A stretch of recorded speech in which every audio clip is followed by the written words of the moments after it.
Wala dito si Fatima. Saan sa gusto mo? Mabubuo ko pamilya! Kailangan ko malaman kung may kinalaman si Miguel sa pagkidnap kay Fatima. Wala namang ibang gagawa nun kundi yung abogado na yun. Delikado yung buhay niya dun. Mas magiging madali ni Miguel na papatay siya dun sa loob. Huwag kayong mag-alala. Ipapasalo ko muna si Atty. Abra sa kaibigan kong jail guard sa loob. Pwede niyong lipat sa sweldo ni Atoy Santos. Ngayon lang may 3 namatay doon. Si Atoy ang tumira doon. Kailangan ko siyang makausap kahit isang oras lang. Gagawa ko ng paraan.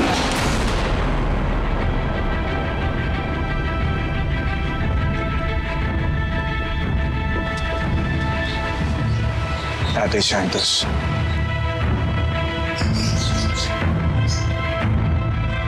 Anong ginagawa mo dito? Kalma ka lang. Wala akong intensyon na itumba ka. Gusto lang kitang makausap. Huwag kang mag-alala. Walang makakarinig sa atin dito. Sinigurado ko yun. Anong kailangan mo sa akin? Marami. Una, gusto ko magpasalamat sa'yo. Saan? Niligtas mo yung buhay ko noon.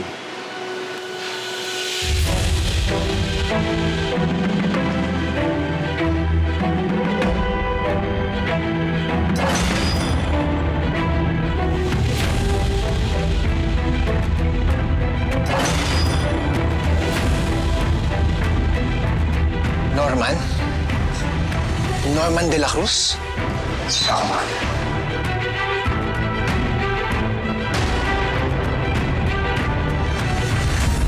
Abra, mahal kita. Babawiin ko sa lahat all Yun sa'yo, Abra. Ako ang nag-inusin sa judge. Ewan ko na. Pagka sa ng meeting ko, parang tumubig siya. Papahirapan ng mga makapangyarihan lalo pag nasa baba kanila para alam lang na madali na tapakan nilahin kanila hanggang mawala ng pag-asa at makakapitan ganito na ba ang kapalaran ng bawat isa sa muli gustong mangarap hindi para sa sarili hindi para sa iba kahit mahirapan na dumin sa lipunan puro sabihin pinipilit ko pa rin naabuti alam ko na maraming pagsubok ang dadaan kahit nakamatayan man sa atin nakapay at di ka mababayaan ipaglalaban hahawakan na kamay ako'y mamimilikan para sa lahat kahit ayaw ko na gusto siya'y marilang ako'y susuko lahat kahit na mahal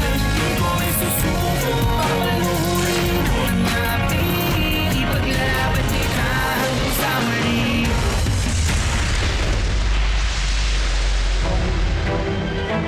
Bakit ka nagpakilala sa akin? Hindi ka ba natatakot na ibulgar kita kay Brando at kay Balmores? Sa ginawa mo kay Balmores. Sa tingin mo, maniniwala pa sila sa'yo. Ato'y kayang-kaya kitang baliktarin sa kanila. Pero hindi ko gagawin mo. Dahil may utang na loob ako sa'yo. At nakikita ako sa mga kilos mo na napilitan ka lang ituro ako. Hindi ka lubusang masama, Atoy. May nakikita pa akong konting kabutihan sa loob mo.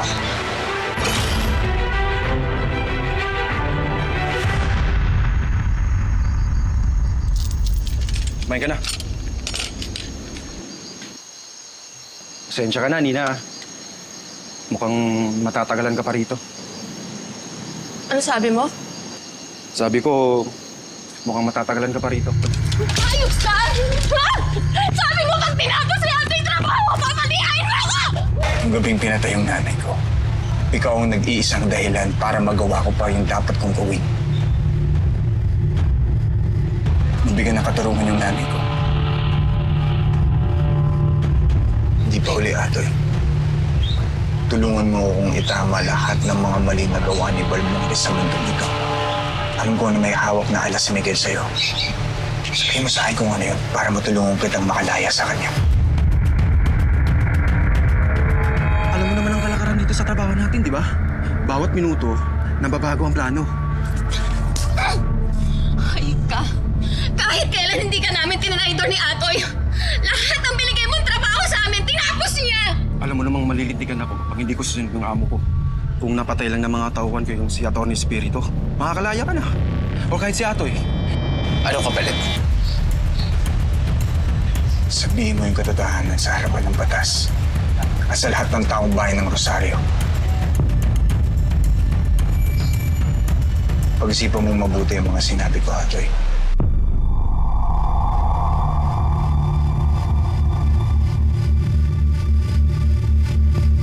Attorney!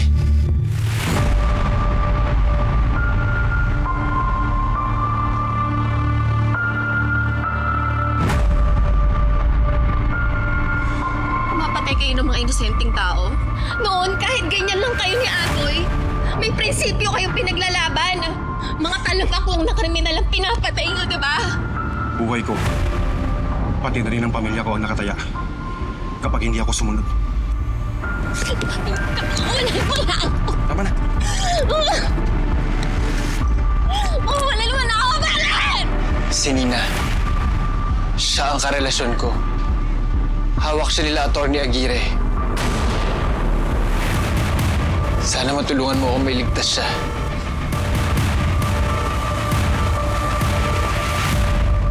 Ate Jane, Bea, kumusta si Kuya Abra? huwag ka mag-alala. Okay siya doon. Inaayos na din ng mga abogado niya yung mga kailangan para makalabas siya. Buti naman. Sama talaga ng Miguel, no? Buhay pa siya pero sinusunog na sa impyerno yung kaluluwa niya. Kaya nga kailangan mag-ingat ka sa pakikitungo mo sa kapatid niya. May iwasan ko na siya, ate. Alam mo, mabuti pa. Kailangan mong mag-desisyon. Kung yung nararamdaman mo o yung hustisya para sa tatay mo.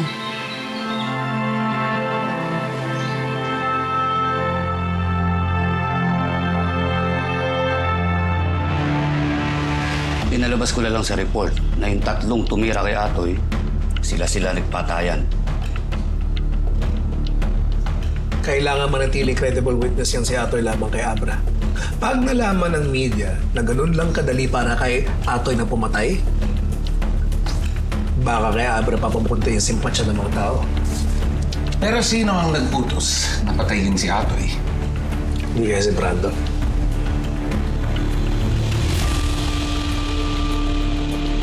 Judge, ang dami mga nangyayari.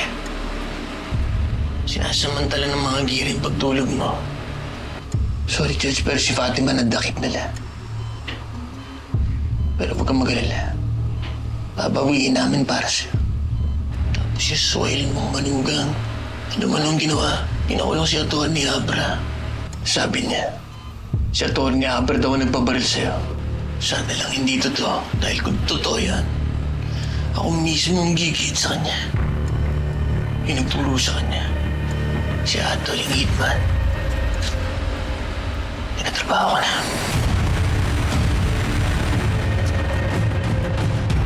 Malamang hindi naniniwala si Brando na si Abra ang mastermind ng tangkang pagpatay kay Balmores. Papati naman si Mercy hindi naniniwala. Ganito na lang, Warden. Kalating ₱1,000,000. Siguraduhin mo lang na hindi mamamatay si Atoy bago sentensyahan si Abra. Mas mainam. Bago siyang umabot sa trial.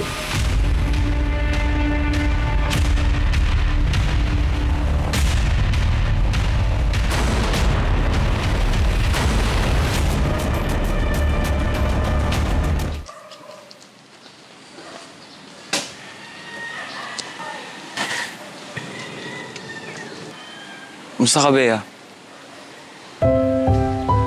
Okay lang.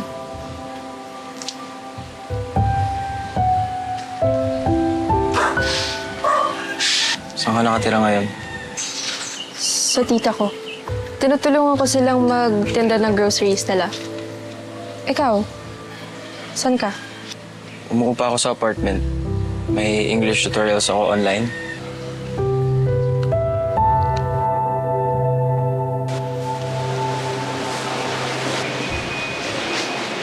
Parang nakablock yung Mercy?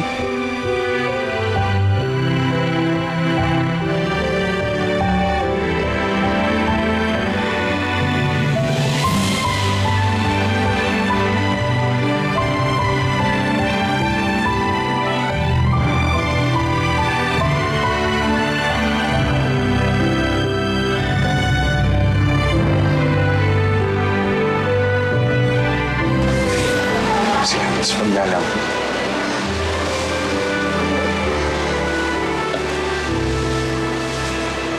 Kahapon pa ako nag-aalala sa'yo.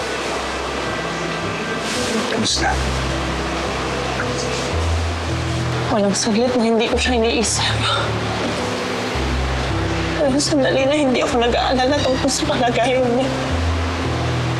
Gusto ko pumunta sa law firm para bawiin ang posisyon na binigay ni Dad kay Miguel. Pero hindi ko magawa. Hindi ko kaya. Parang naparalisa yung buong katawan ko at isip ko simula nung mawala yung si Father.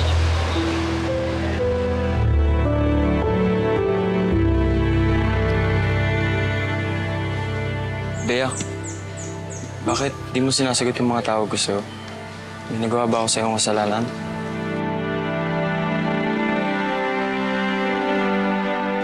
Wala kang kasalanan, Tom. Pero yung kuya mo? Ang laki ng kasalanan sa akin. Ano ibig mo sabihin? Yung kapatid mo nagpapatay sa tatay ko.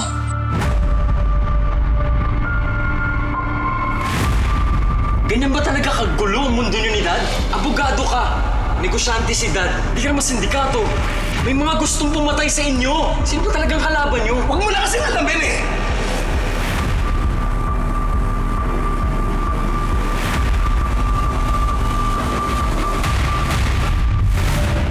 Natatakot ako sa kung anong kayang gawin ni Miguel.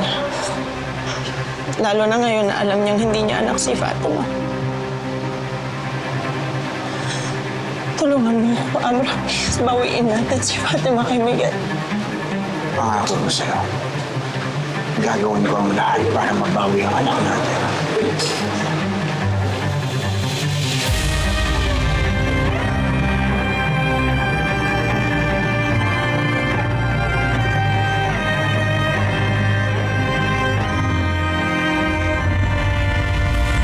Magkasabwat sila sa smuggling operation. Kapatid mo, tatay ko, tsaka si Judge Balmores. Pati si Dad, sangkot sa mga illegal?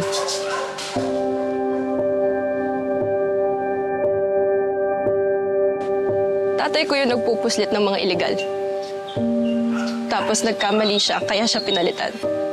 Yun yung dahilan niya kung bakit niya binulgar yung katiwalian nilang tatlo. Yun din yung naging dahilan. Bakit siya pinapatay? Nung una, bala kita gamitin para makaganti ako sa kuya mo. Pero na-realize ko, hindi ka kagaya nila. Tom, maniwala ka sa akin. Totoo yung pinakita ko. Yeah, tama na. Okay na ako. Tom!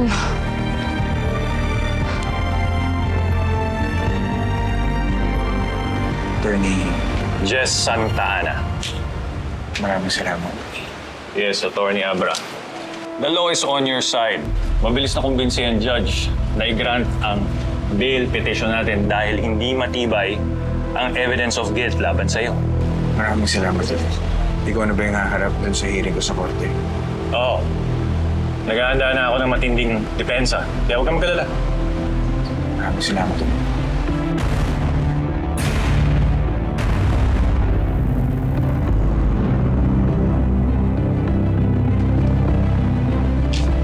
Boss Miguel.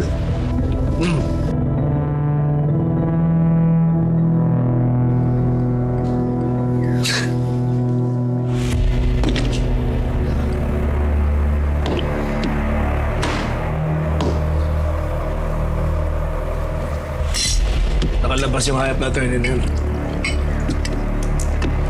Expected mo na yun, di ba? At saka kalat na sa buong Rosario ang balitang siyang nagpapatay kay Judge Balmores. Plus, the media can always portray him as a power-hungry murderer. But that wasn't the plan. Yung plano paglabasin ng preso, bangkay na siya, hindi yung... It's okay. Mahahagip din natin siya.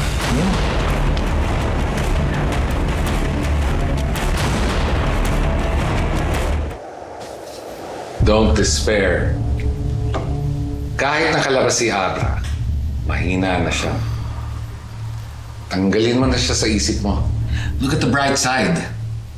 Maganda ang pasok ng income natin sa smuggling and illegal drugs. Magagamit natin to sa pagpapalawak ng mga legitimate businesses natin.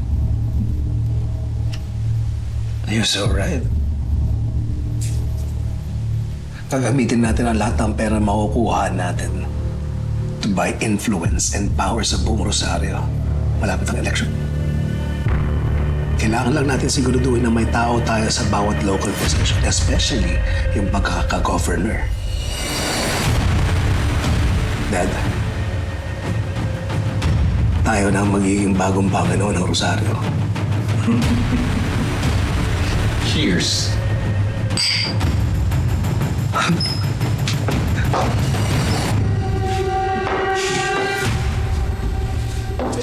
Tommy boy! Galing mo, kuya. Bilib ako sa'yo. Yan ba ang trabaho ng isang magaling na abogado? Ang gumawa ng krimen? At magtago sa likod ng batas? Sige.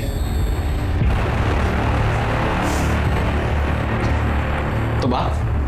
Ito ba ang halaga ng lahat ng pinaghirapan mo para maging abogado? Pera? Pagpapalit mo ang dangal mo para sa pera at kapangyarihan? Isasangla mo ang sinumpaan mong tungkulin? Kakasuwa kayo. Tommy, everything that I've been doing, ginagawa ko para sa ating tatlo, para sa kinabukasan mo, para sa kapakanan mo. Alam ko ng tunay niyong kulay. Parehas lang kayo ni Judge Balmores. Mga mamamatay tao. O bakit? Kala niyo hindi ko alam yung ginawa niyo kay Atty. Rudy? Sino may sabi sa inyo?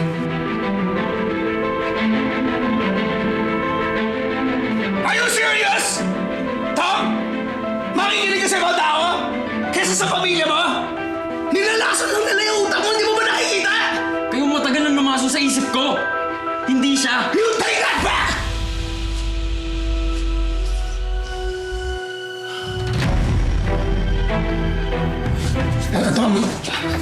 Tom,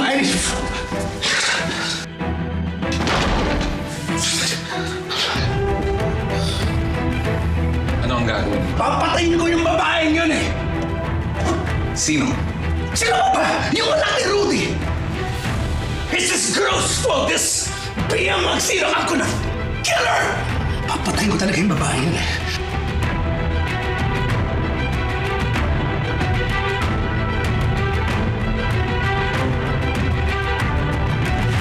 Ako ay maninindigan para sa lahat. Kahit na alam ko na di siya ay mailap. Hindi mo pipigilan, di titigilan. Attorney Abra Espiritu, he's nothing but a criminal. He's the reason kung bakit nasa ospital yung lolo mo. He did that to him. Yeah, he's mad at me. He's always angry. This better be good news, Warden. Kaya ko pa siyang ipapatay. Pa hinihintay mo? 10:35. Ano nangyari? Patay na ba si Attorney Abra Espiritu? Namamatay pa lang.